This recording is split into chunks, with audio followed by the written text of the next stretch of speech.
मैं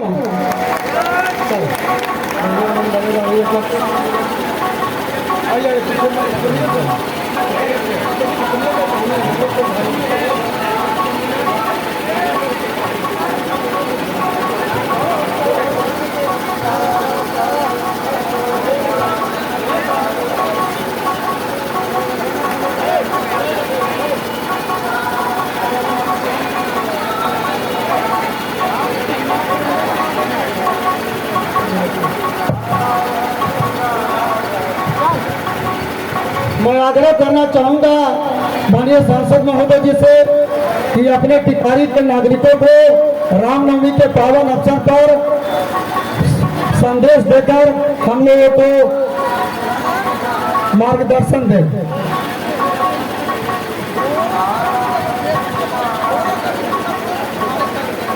आज के पावन मेला पर रामनवमी के अवसर पर टिकारी नगर के इस पवित्र स्थल पर रामनवमी के अवसर पर होने वाले इस कार्यक्रम में उपस्थित माननीय विधायक अनिल बाबू, नगर परिषद टिकारी के अध्यक्ष श्री अजहर इमाम जी, मुखिया प्रतिनिधि श्री सुनील कुमार जी, टिकारी के नगर पार्षद भुवन मोहिनी जी, भारतीय जनता पार्टी के नेता रविंदर बाबू, पार्टी के वरिष्ठ नेता भाई शंभुनाथ केसरी जी, अखाड़ा समिति के अध्यक्ष भाई अमित कुमार वर्मा जी, श्री बिहारी पांडे जी, भाजपा नगर के अध्यक्ष श्रीमती पुष्पा चौरसिया जी और यहाँ उपस्थित नगर परिषद के सभी आदरणीय सम्मानित प्रतिनिधिगण और यहाँ उपस्थित हमारी सम्मानित जनता। हर साल की भांति इस साल भी आप लोगों ने बहुत ही सुंदर आयोजन किया है और इस आयोजन की शोभा को बढ़ाने के लिए आप लोगों के उत्साह को और बढ़ाने के लिए आप लोगों ने यहाँ से बहुत दूर कानपुर से कलाकारों को बुलाया है। ये इस बात को प्रमाणित करता है कि आप लोग इस कार्यक्रम को कितने अच्छे ढंग से हर वर्ष संपन्न करते हैं। अभी शंभू जी कह रहे थे ये तो पर्व ही ऐसा है, ये त्यौहार ही ऐसा है जिनकी जन्म जयंती हम इस त्यौहार के रूप में मनाते हैं। इसी माह में जिनका जन्म हुआ था, इसी नवरात्र के समय में मर्यादा पुरुषोत्तम भगवान श्री राम, इनके नाम के आगे मर्यादा पुरुषोत्तम लगा हुआ है। इसका मतलब है कि हम सब लोगों को मर्यादाओं का पालन करना, एक सीमा में रहना है, एक अनुशासन में रहना है, किसी को तकलीफ नहीं पहुंचानी है और जिस चीज के लिए जो समय सीमा निर्धारित है उसके अंदर इस कार्यक्रम को संपन्न कर लेना। यानी कहीं किसी को तकलीफ, कहीं किसी को कष्ट, कहीं किसी को पीड़ा नहीं होनी चाहिए, दुख नहीं होना चाहिए और बड़े खुशी के साथ, बड़े उत्साह के साथ इस त्यौहार को मनाना भी चाहिए। क्योंकि हम लोग सनातनी परंपरा को मानने वाले हैं। हमारा हिंदू धर्म एक ऐसा धर्म है जिसका कोई एक व्यक्ति जन्मदाता नहीं है। किसी एक व्यक्ति के द्वारा शुरू हुई ये प्रथा या परंपरा नहीं है, ये अजन्मा है। अजन्मा का मतलब जिसका जन्म नहीं हुआ। तो जिसका जन्म नहीं होता उसकी मृत्यु नहीं होती, जिसका जन्म होता है उसकी मृत्यु निश्चित है, लेकिन जिसका जन्म ही नहीं हुआ उसकी मृत्यु नहीं होती। इसलिए हमारा जो हिंदू धर्म है, हमारी जो सनातनी परंपरा है, यह अस्थायी है तो इसको स्थायी समझते हुए, इसके स्थायित्व को मानते हुए हम लोगों को ये करना चाहिए कि हमारी परंपराएं कैसे बनी रहें, हम किसी को तकलीफ नहीं पहुंचाते हुए अपनी परंपराओं का पालन कैसे करें, इस बात का ध्यान सबको देना चाहिए। साथियों, आप लोगों का विशेष आग्रह मेरे लिए आदेश के समान होता है और मैं आप लोगों के बीच उपस्थित हूँ। मेरा आज यहाँ के बाद दूसरा कार्यक्रम बहुत दूर का है, इसलिए आप लोगों से क्षमा लेकर यहाँ से जाना भी चाहूँगा। लेकिन उसके पहले मैं दो बात सब लोगों से कहना चाहूँगा, ये सबके लिए है, केवल एक धर्म विशेष के को मानने वाले लोगों के लिए नहीं है, ये सबके लिए है। हम दो बात कहना चाहेंगे आप लोगों से। हम उस भगवान की पूजा कर रहे हैं, उस भगवान की जयंती को 9 दिनों के उत्सव के रूप में, पर्व के रूप में, त्यौहार के रूप में मना रहे हैं, जिनको मर्यादा पुरुषोत्तम भगवान श्री राम कहा गया। और रामायण में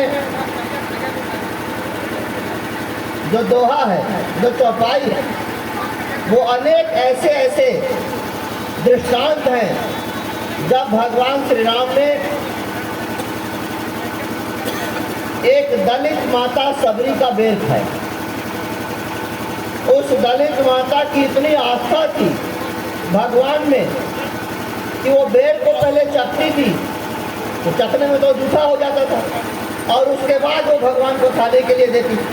भगवान को सब पता था, वो माता दलित थी, वो जूठा बेर खिला रही थी, लेकिन भगवान तो प्रेम के आगे विवश थे, उनको सब पता था और उन्होंने इस काम को किया, यानी सबरी का बेटा जूठा बेर खाया। जिस केवट ने भगवान को दरिया पार कराया, भगवान ने पहले उसका पांव धोया, उसके बाद वो उसके नाव पर चढ़ने को तैयार हुआ। ऐसे ऐसे रामायण में न जाने कितने दृष्टांत मिलेंगे, कितनी चौपाइयाँ मिलेंगी, कितने दोहे मिलेंगे, जो आज के समाज को ये संदेश देता है कि हम लोगों को किस तरह से लोगों का आदर करना चाहिए, सम्मान करना चाहिए, उसका एहसान मानना चाहिए और सारे समाज को एकजुट रखकर किस तरह से चलना चाहिए। लेकिन आजकल कुछ तथाकथित ज्ञानी लोग हैं जो रोज ज्ञान देते हैं कि रामायण में ये है, रामायण में वो है। रामायण मात्र एक किताब नहीं है, मात्र एक धर्म ग्रंथ भी नहीं है। रामायण की मान्यता दुनिया में है।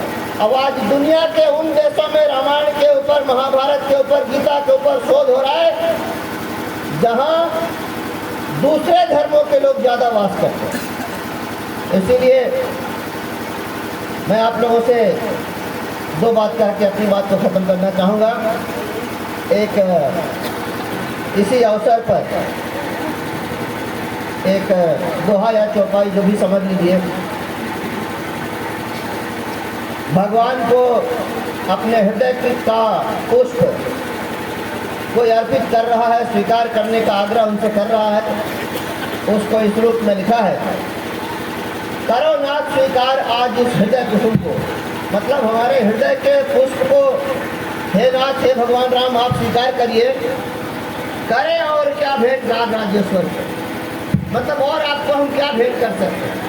मेरे हृदय के पुष्प को, मेरे हृदय के अंदर के फूल को आप स्वीकार करिए, यही मेरे पास है, इसको आप स्वीकार करिए। दूसरा, हमारे नगर परिषद के अध्यक्ष यहाँ इस मंच पर विराजमान है। ये मंच सांप्रदायिक सौहार्द का नमूना है। उर्दू के एक बहुत बड़े शायर हुए, दुनिया जिनका लोहा मानती है, जिनको अल्लामा इकबाल के नाम से दुनिया जानती है। उन्होंने लिखा,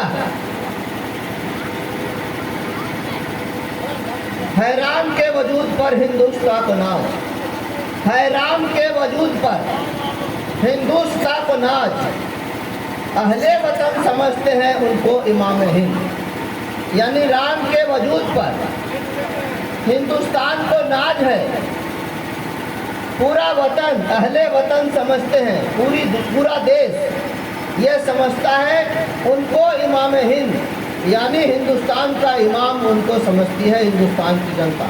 ये अल्लामा इकबाल ने लिखा है, किसी हिंदू कवि ने और किसी हिंदू शायर ने नहीं लिखा। ये सामुदायिक सौहार्द का एक नमूना है, एक उत्कृष्ट उदाहरण है। इसलिए मैं आप सब लोगों से हाथ जोड़कर ये विनती करते हुए ये कहना चाहूँगा कि हम लोग तो अपनी सीमा में रहते ही हैं और हम लोग कभी ये चेष्टा नहीं करते हैं कि हमारे कारण किसी को तकलीफ हो। हम सबको साथ लेकर चलना चाहते हैं और चलते भी हैं। और ऐसे भगवान की पूजा हम लोग कर रहे हैं जो मर्यादा के प्रतीक हैं।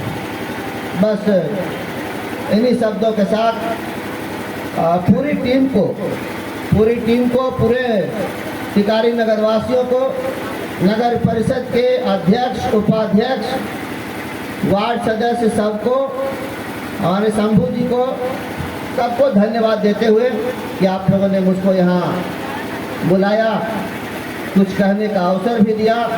इसके लिए मैं आप लोगों के प्रति हृदय से आभार प्रकट करते हुए अपनी वाणी को विराम देता हूँ। धन्यवाद।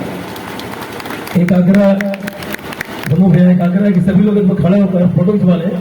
भैया एक फोटो सेशन के लिए 1 मिनट के लिए तो सभी लोग एक साथ फोटो एक हो जाए अखबार के लिए सभी लोग।